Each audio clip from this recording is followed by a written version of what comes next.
The first question that comes to us is it possible to live constantly in this realization of God consciousness? And the answer is yes. It not only is possible, but ultimately it is an absolute necessity. And it is not difficult to achieve for the person who is intent on achieving it. It does require a little practice, a little discipline for a few months. In this wise,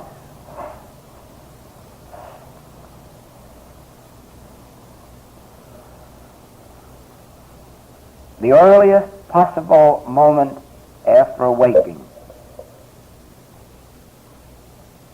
there must be a relaxing and perhaps a reminder that God is individual consciousness, the consciousness of individual being.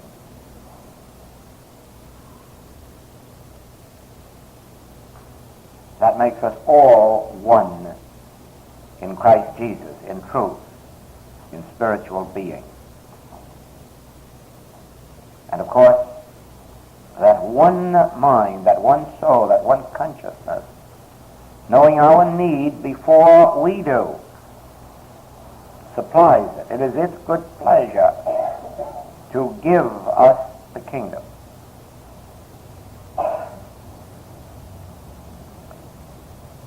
And then, with just a little patience, there will come that moment of quiet, of peace, of calm, of release from the world. And then we go about our daily business. But there must be an occasion, not later than noontime, for a renewal of this. And the mesmerism of the world, the fact that the presses, the wires, the radios, the televisions, the whole air and atmosphere is filled with this universal fear, universal doubt, universal atheism, does impinge itself upon us if we are not careful. And for that, we need renewal. In Scripture, we learn that the Master went away for periods of 40 days. And when he came down, he healed the multitude. Yes, when he came down, he healed the multitudes. When he had filled himself full of the realization of God as his only capacity, then God, as his individual being, could bring about these healing works.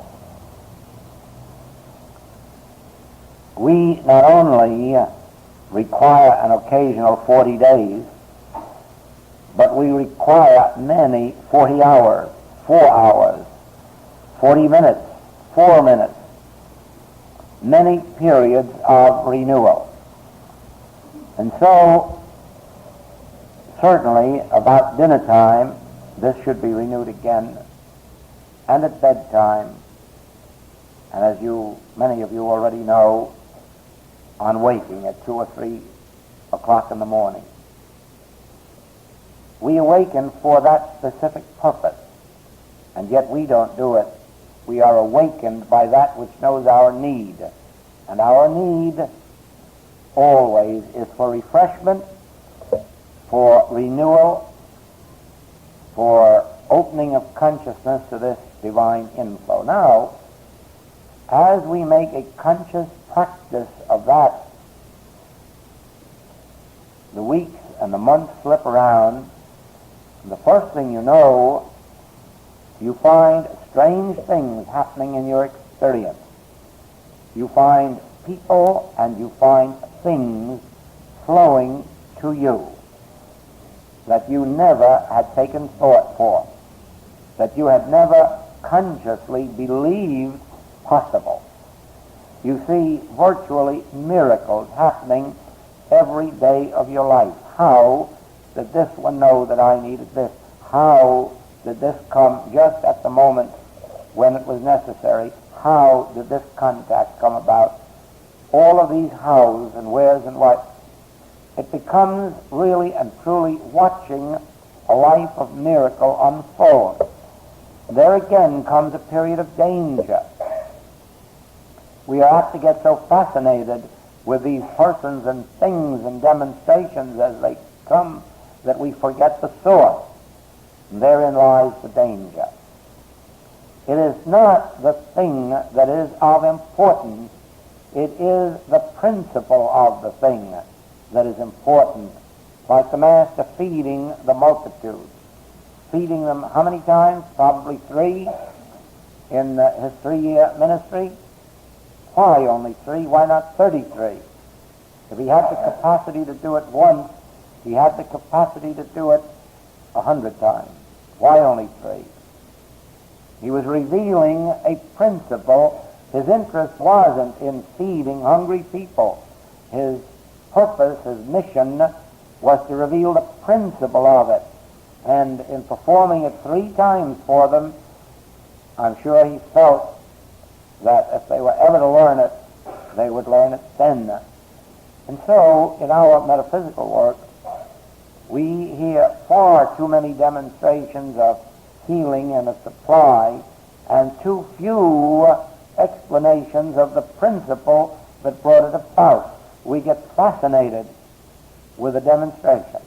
We get fascinated with the supply that comes in, or the new ideas that come, or the new harmonies that come into our experience, and we forget that they are only the added thing. And if we get messed up again in those forms and effects, we will lose the principle. And so there must be a constant renewal until the harmonies of life begin to flow as of their own accord, as if you had nothing to do with it. There was he within me that is greater than he that is in the world doing it. The Father within me is doing it. I can do all things through Christ. I live, yet not I. Christ is doing this thing through me, or as my very being. And then learning to appreciate the loaves and fishes, the demonstrations, and to use them and to share them, but not to become fascinated with them. Live only in the awareness of the principle, and these things, these bounties, will fulfill themselves day by day, and we will just use them, pass them on, share them, and enjoy them, but not be concerned with laying up where moth and rust doth corrupt. Now, on that subject,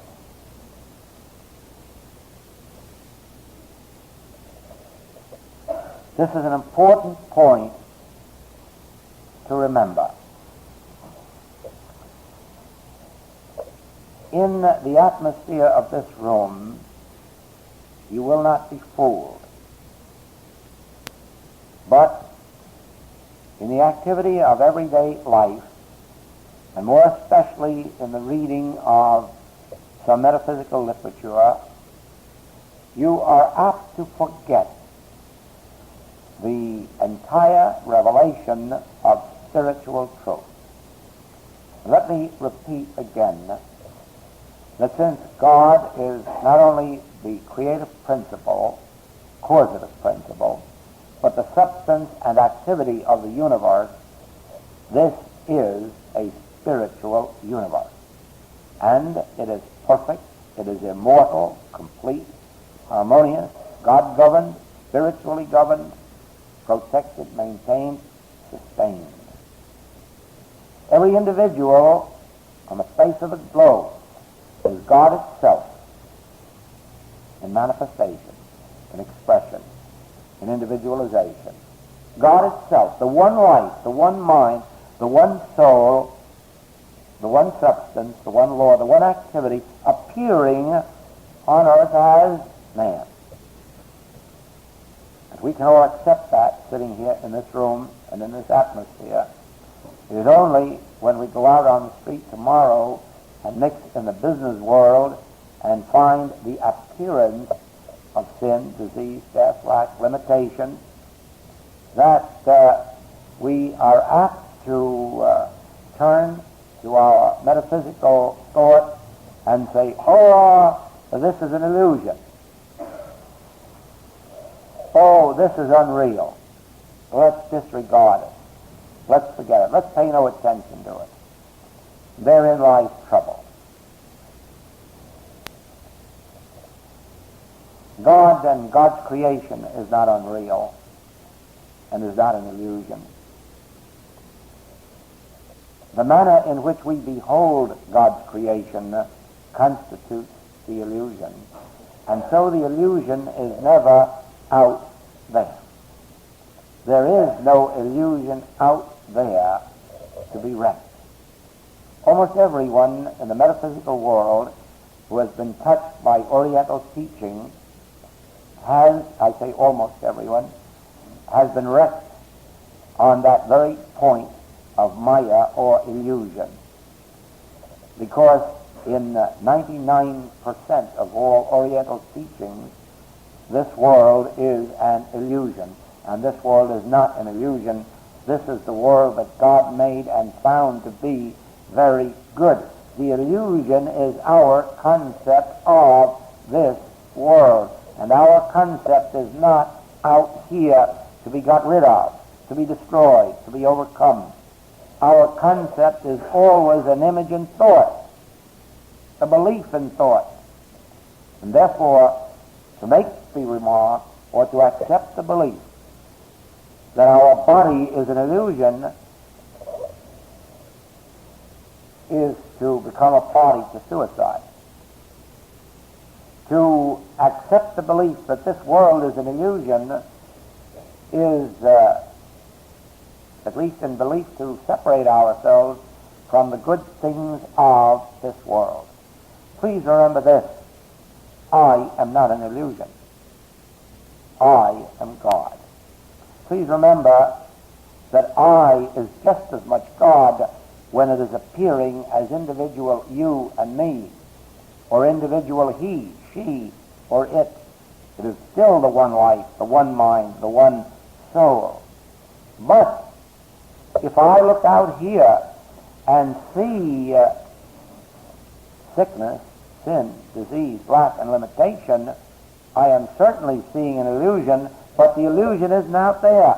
Out there is God expressed. The illusion's up here in my misperception. Where is the water on the road in the desert? Out there on the road? Oh, no. That illusion is not a physical thing. It is a mental mirage, isn't it? Sure. That water has no existence out there on the road. Out there on the road is the normal, natural creation of God, or creation of nature, creation of the road. Out there is sun, air, sand, cement. That's not illusion. The water on the road is the illusion, but there isn't any water on the road. And so the illusion exists up here in our misperception of what's out there. And so where do you think the disease is? In a person's body, in a person's mind, in a person's thought, in a person's being? Why, the disease exists as an illusion in mortal thought, in mortal belief, never externalized. Please remember those two words, never externalized. There is no such thing as an externalized mortal man, or an externalized mortal disease, or an externalized poverty. Those are beliefs that exist only as an illusion, as an illusory belief, as a suggestion in mortal thought, and they are not corrected out here in your patient. They're corrected in the practitioner's thought, consciousness, awareness. That is why when the people went to Jesus, they were healed. He didn't say to them, read 12 pages of this book. He didn't tell them to go to church on Sunday to get a healing. He said, what did hinder you? What power is it apart from God? That was his answer. Now, in the same wise, when you go to a practitioner, the activity of truth in the practitioner's thought will bring about the healing. What is the activity of truth in the practitioner's thought? Why, this whole thing is illusion. Where? Out here? No, in mortal belief. I don't have to tell this patient to be better. They're already spiritual. I don't have to tell them to be healed. They're already healed. I don't have to tell them what to do to get healed. I must know that nowhere in heaven or on earth is there a mortal man or a mortal condition. Those things exist only in mortal belief, and I, one with God, being a majority, I do not accept the belief. And if the practitioner does not accept the belief, the patient is healed. There is a wonderful passage in one of Mrs. Eddy's writings on that very point. When the practitioner realizes the truth, the patient is free. Believe me, that is a law. That is a spiritual law. One with God is a majority. One with truth. But let the practitioner accept the belief that you have it and that there's a cause for it, but it's all illusion, and then it's the blind leading the blind. Then you're both under the same belief. But let the practitioner be one with truth in the realization that I do not accept appearances as having reality. I do not accept water on the road as having had a cause, physical cause or mental cause. I do not accept water on the road as having to be removed. I know that only that which God made is there, and that which God made is perfect, normal, harmonious. Come on, let's drive our car. And so, the practitioner, in the realization of God consciousness, cannot see a mortal, cannot see anyone requiring healing, saving, reforming, or improving. And the reason is this: if the practitioner is looking out through seeing, hearing, tasting, touching, and smelling, it is the blind leading the blind, because they are compelled to judge by appearances. And judging by appearances, they come to the same conclusion that the patient came to: sickness, and a cause for sickness, and maybe a cure. No, let us have this straight.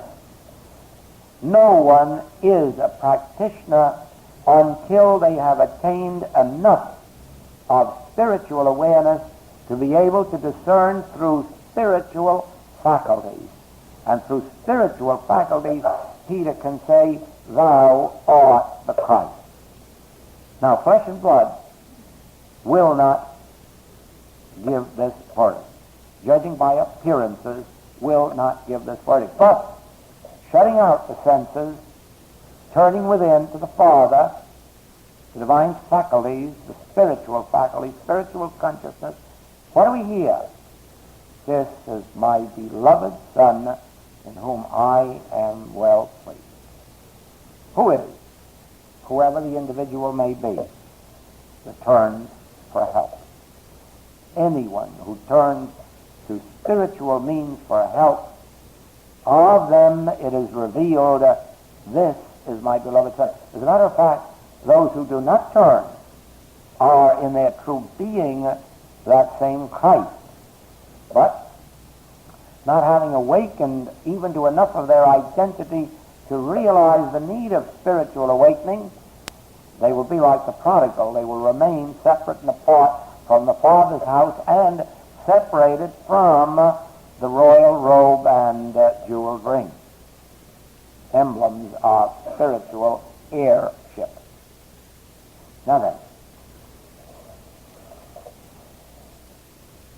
for one to make statements of truth like, oh, you are spiritual, you are perfect, or, oh, of course you know it's unreal, never happened. All of those things are without power in the healing ministry. Not only that, they're apt to make us worse off than we were before. This mouthing of metaphysical truth through the mind, through the mouth, through the lips, in words, is more dangerous than relying on good materia medica. When we turn for spiritual help, let us turn in a spiritual direction where someone of spiritual vision can behold us in our true identity and not merely throw quotations at us from metaphysical books or the Bible. Believe me, those quotations that are so often thrown at us are dangerous to the one who's throwing it and to us, because it leaves us without spiritual help or material help. God is spirit, and spirit can only be spiritually known, understood, and revealed. And so only Peter, in his enlightened state, can say, "Thou art the Christ." No one should be a practitioner until some measure of that spiritual touch has been given to them, that they no longer look at human beings and judge them, condemn them, criticize them, until they have risen above that place where the sins of humanity annoy them, frighten them, or the ills of humanity disturb them. Until then, they should study, meditate, ponder, wait for the divine Spirit to touch them. Then, when they go forth into this world, they can go among lions, they can go with the lion and the adder, and be not harmed, and even render them harmless. Then only can the lion and the lamb lie down together, when there is an innocency, not a human one, a spiritual one. When the individual in their own being looks out and beholds only God as the soul, the spirit of individual being.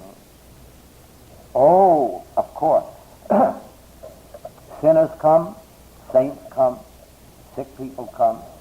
What difference does it make what they are or seem to be in their humanhood? Even the saint needs healing of saintliness.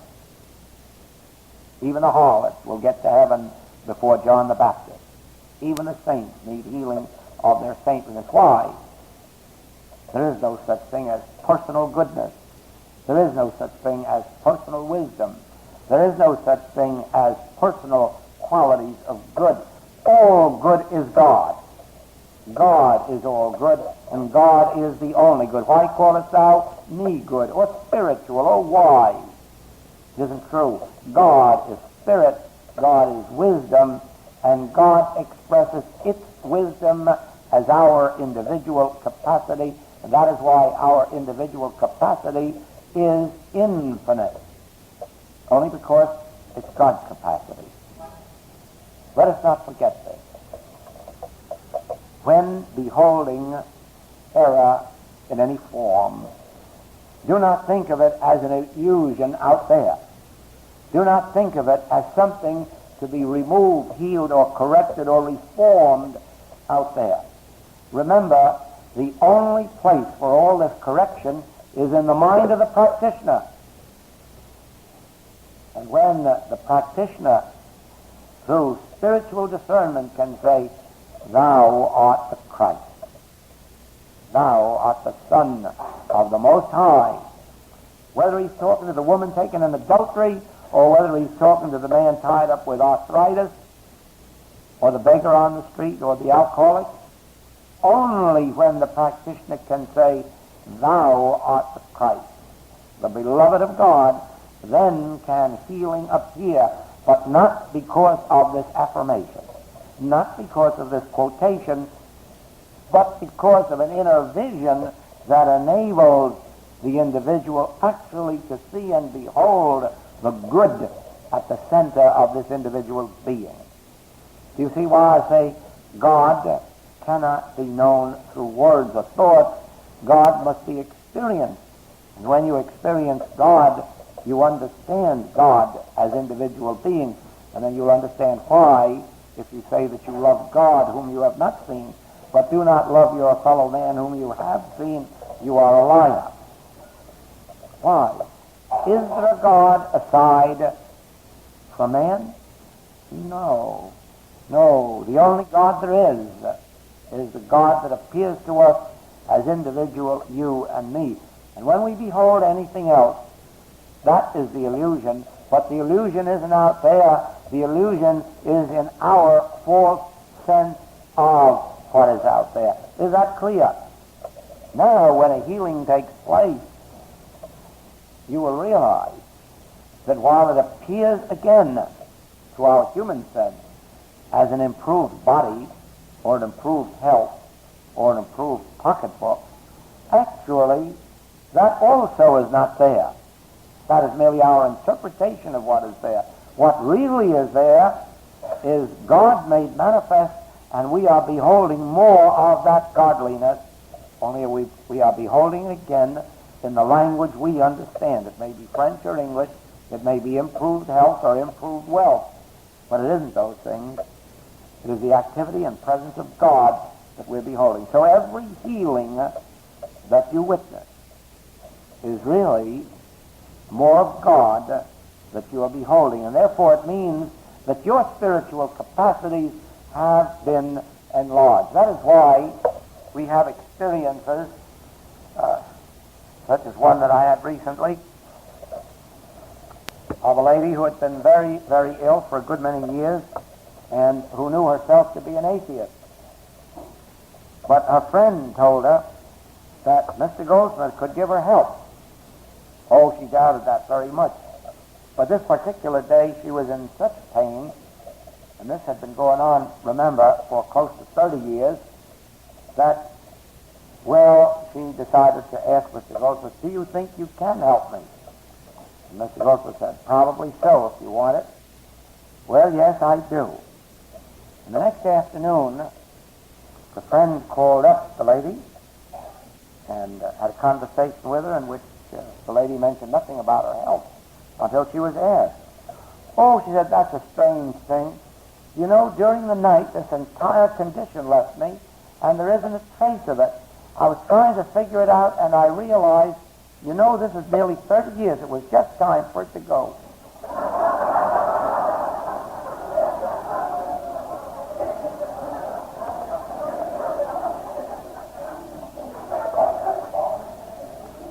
I think the lady was an atheist. It takes vision. It takes vision to behold the Christ, spiritual vision, and it takes spiritual vision to ask for a spiritual healing, or healing through spiritual means, but it also takes spiritual vision to recognize when you have been healed by spiritual means. Oh, you think it's funny, perhaps? I don't anymore. The amount of people who have beautiful healings and then agree that, you know, it's a strange thing how that happened. It was time for it to happen. Or, I wonder what did it. There's an answer to all that. And the answer is that flesh and blood did not reveal to Peter that Jesus was the Christ. It was spiritual vision. And it will be spiritual vision on your part when you select a practitioner, not because you've been recommended to him, not because somebody says he does miracle healing, but because something within you says, this is the practitioner to whom I should go. Or when you select your teacher, not because he's advertised, not because somebody says you ought to go to his class or miracles, But when something within your own being says, this will be my teacher, then you have a measure of spiritual vision. Then when you are healed, you are apt to recognize that it is a spiritual healing, and that means this: not merely that a fever was reduced or a lump removed. No. You will recognize that what happened was a degree of spiritual enlightenment in you that appeared outwardly as a greater sense of harmony. Now that's the secret of spiritual healing. A spiritual vision inwardly appears as health and harmony outwardly. At first, it is the spiritual vision of the practitioner or teacher that appears as the health and harmony of the patient, although it is true that the healing will usually not take place unless there is some measure of spiritual receptivity in the so-called patient. But even if it does, as in the case of our friend, it was purely the vision of the practitioner and without any help from the patient. But whether those healings are held or not, only time will tell. Jesus says after the healing, go and sin no more. Don't go back to that same state of consciousness, because the worst thing may come upon you. But remember, when you rightly recognize the nature of a spiritual healing, you will not give a testimony that I had a cold and got a treatment and was healed. You will not give a testimony that I was ill and had a treatment and got well. Your testimony will be, I had a realization of the Christ. And there was no more illusion. Now that is the secret of spiritual healing. Don't look for results in the physical body. Look for an activity of the Christ in your consciousness, and then when you look at your body, it will be all right, or your business, or your pocketbook. And that brings us to a point that should be touched on here. There's only one legitimate demonstration on the path of the infinite way, and that is a demonstration of God's presence. There is no other legitimate demonstration. All so-called demonstrations of health, wealth, harmony are but the effects of the one demonstration. It is literally true that thy grace is my sufficiency. Now let's take the word sufficiency. Sufficiency of health, sufficiency of supply, sufficiency of opportunity, sufficiency of joy, sufficiency of peace, protection, safety. Yes. What is my safety, my security, my health, my supply, my opportunities? Thy grace. That's all.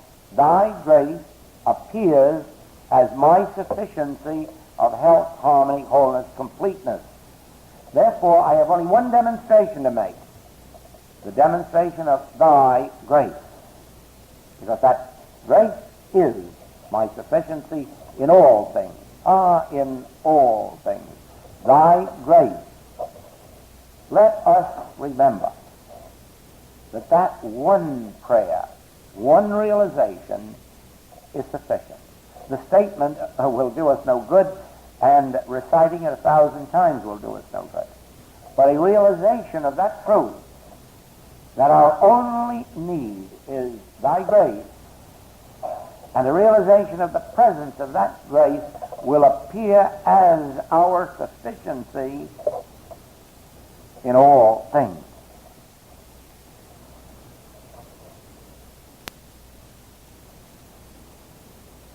It's a tremendous thing to know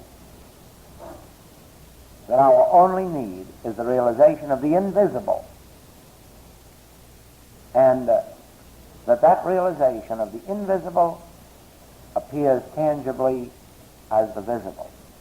And then to know that regardless of what form of discord, inharmony we behold with seeing, hearing, tasting, touching, smelling, is an illusion, but not an illusion out there, just an illusion.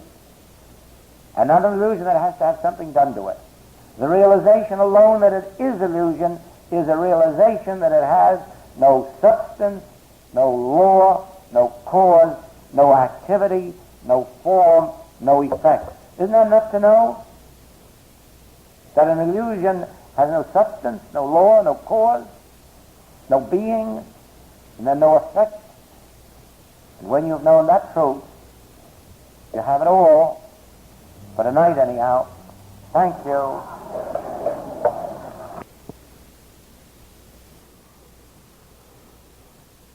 Aloha, students. This is Joel again in Hawaii.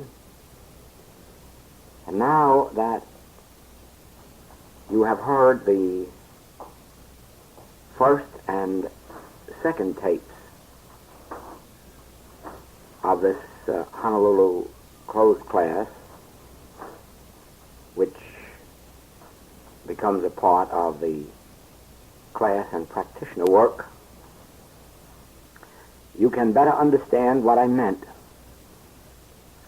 when I said that the California work brought to a high level this higher concept of prayer, higher atmosphere of prayer, with which we have been working and toward which we have been working for the past 2 years.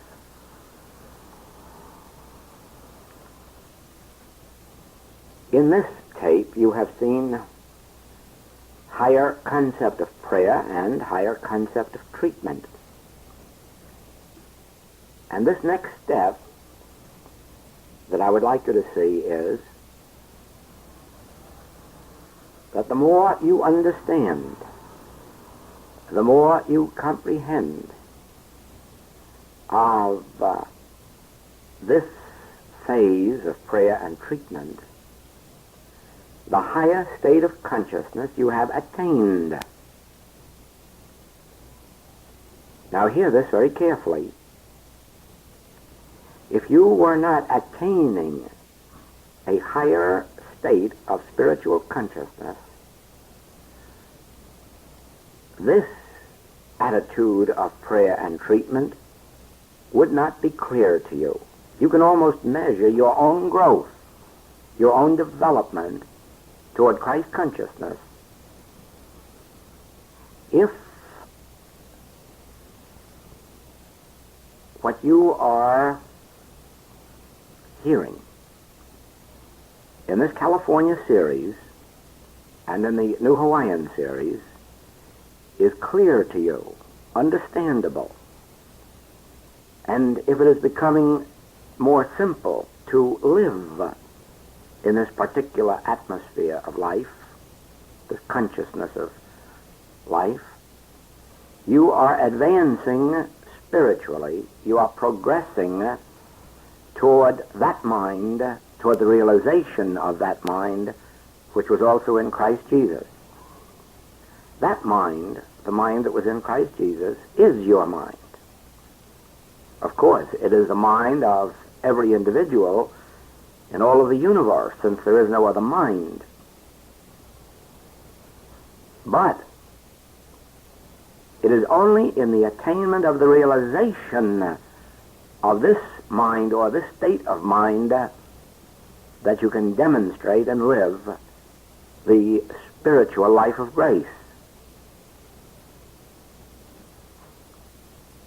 The very young student of truth has a difficult time understanding that they are children of God, heirs of God, and that they have no need to or rather, they do not understand that they can relax their conscious thinking as to their supply and health, since their entire experience is bound up in the labor of human living, physical labor and mental labor, the struggle and the strife against contending forces, erroneous powers, and the difficulties of competition, all of a sudden to be told you are children of God, heirs of God, joint heirs with Christ in God, and you may relax. And let health come to you, and let opportunity come to you, and let supply come to you. That is difficult.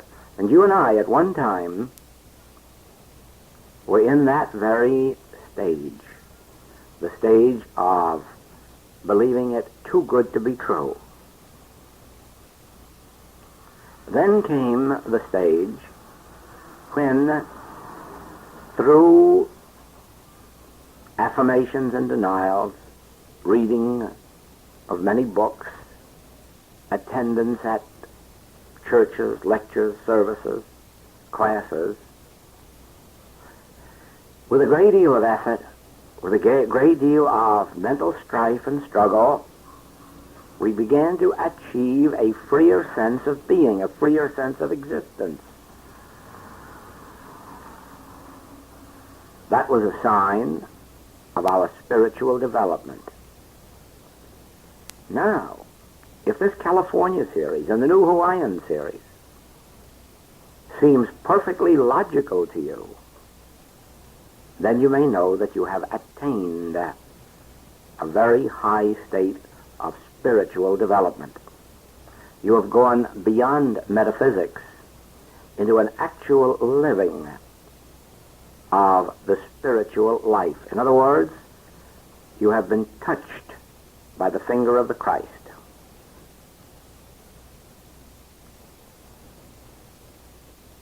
From here on, it will be easy, a very easy matter, for you to realize that without taking anxious thought, without concern, without any struggle or strife, that you may very soon attain the consciousness which is being unfolded to you.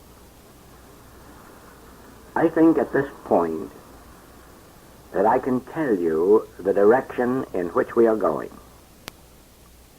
And I think you will grasp it. It isn't that you haven't heard this from me before or read it in the works, but I know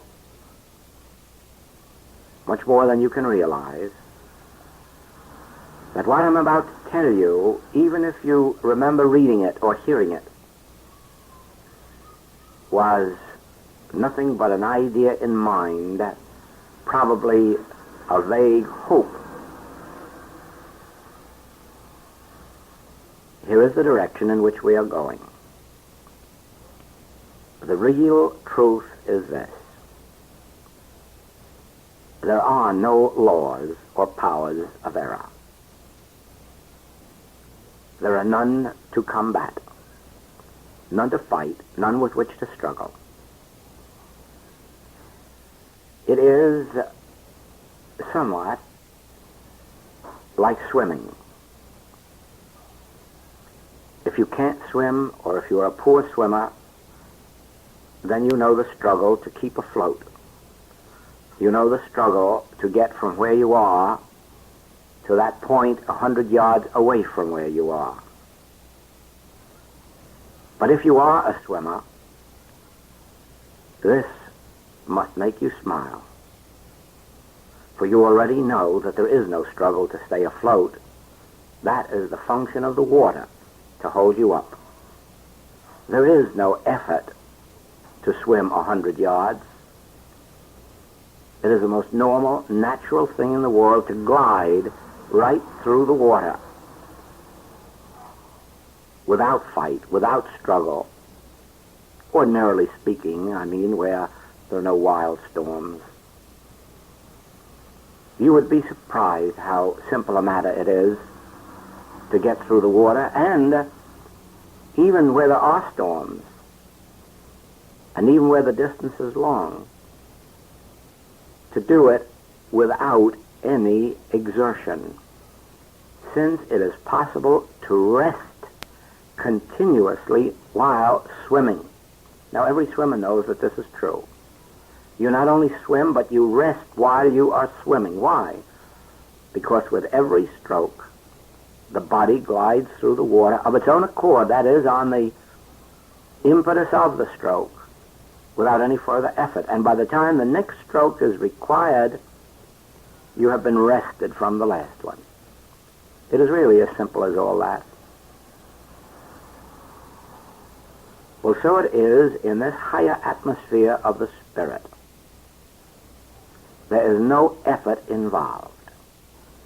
The Spirit itself upholds us. The Spirit itself rests us. The Spirit itself maintains and sustains us. Without our praying, without our treatment, without our mental work, just of its own accord, by the virtue of grace, it supports us, it upholds us. It maintains us unto eternity, not just for 80 years and 10, but unto eternity. There is no end to our capacity to live if we have learned to be supported by the Spirit, to live on the Spirit, in the Spirit, and through the Spirit. And the reason it is so simple is that the Spirit has nothing to contend with. There are no laws of disease. There are no laws of limitation, no laws of lack. There is only one law, and that is the infinite law of God, good. No law of disease. The only law is immortality, eternality, resurrection, ascension. These are the only laws in spirit. And now you, if you really catch a glimpse of what is in the California series and the New Hawaiian series, you are already entering that state of consciousness in which you will not have to use mental power. You will not have to use a mental power of good to overcome a mental power of evil, or a physical one. You will not have to use powers at all. The powers will uphold you with no effort on your part. This will help you understand why I write in my letters to you, relax, rest. Relax, rest. Relax in the Spirit, rest in the Spirit. There's only one power. There's a power to uphold you, but there is no power to push you down. Just as in the water.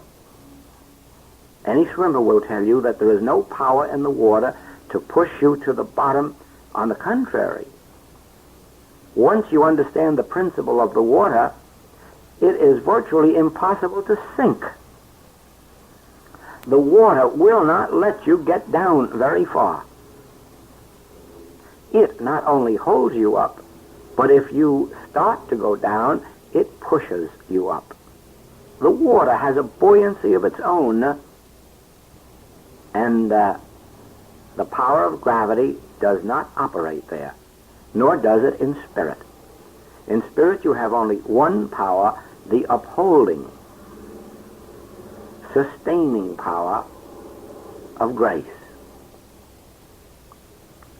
You see, in the higher atmosphere of treatment, you find treatment to be much more simple than in the earlier stages. And in the higher atmosphere of prayer, where you virtually relax all taking thought, you find it such a beautiful thing to commune with the inner spirit.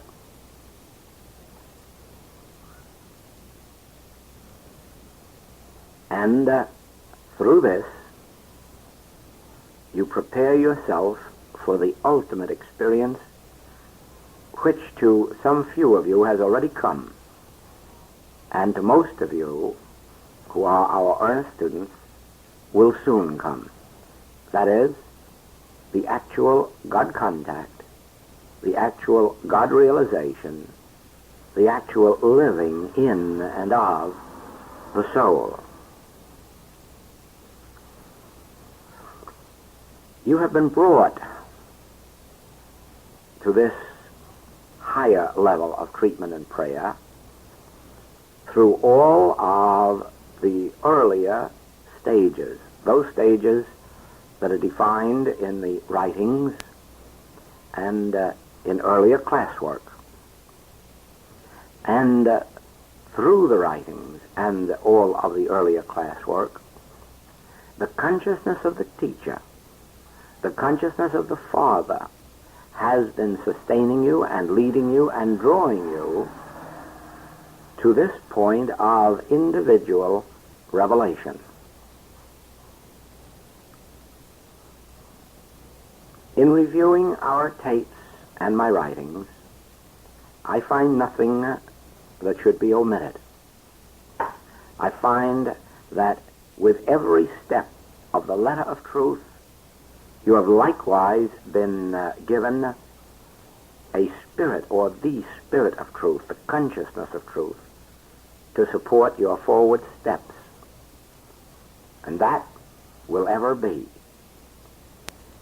Regardless of how high we go in unfoldment, there will be whatever of the letter of truth is necessary and the accompanying lift of the spirit of truth. Only, I expect that with each successive year, your individual foldment will carry you higher and higher until you touch the very tip of heaven itself, which is within you, and which more and more each day you are realizing. And so, from our beautiful Hawaii, aloha, this is Joel.